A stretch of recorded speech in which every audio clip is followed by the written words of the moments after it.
എന്തൊക്കെ വിശേഷം? എല്ലാവർക്കും സുഖമല്ലേ? നാട്ടിലെല്ലാം ചൂടാണല്ലേ? ഇവിടെ നല്ല മഴയാണ്. എൻ്റെ ഇടയിൽ ഓരോ കാര്യങ്ങളിങ്ങനെ നടന്നുകൊണ്ടിരിക്കുന്നു. നാട്ടിൽ നമ്മളെ കാക്കൊരു മുന്നറിയിപ്പ് തന്നിട്ടുണ്ട് കേട്ടോ.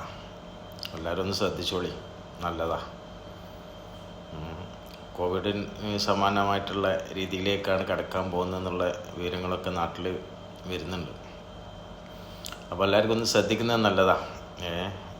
നാലാവശ്യം കണ്ടൊക്കെ കൈകാര്യം ചെയ്ത് മുന്നോട്ട് പോവാം. ഒരു സമയം നമുക്ക് കടന്നു പോയതാണ്. ഒരുപാട് ആളുകൾ കഷ്ടപ്പെട്ടു പോയി. ഒരുപാട് ആളുകൾ വലിയ ബുദ്ധിമുട്ടിലേക്ക് നീങ്ങി. അതൊക്കെ തരണം ചെയ്തിട്ടിപ്പോൾ രണ്ടാമത് കടന്നു വന്നുകൊണ്ടിരിക്കുക. അതിലേക്കാണ് അടുത്തതും വരുന്നത്. അപ്പോൾ എന്തൊക്കെയോ കാര്യമായിട്ട് വരാനുണ്ട് എന്നുള്ളത് ഉറപ്പിക്കാം.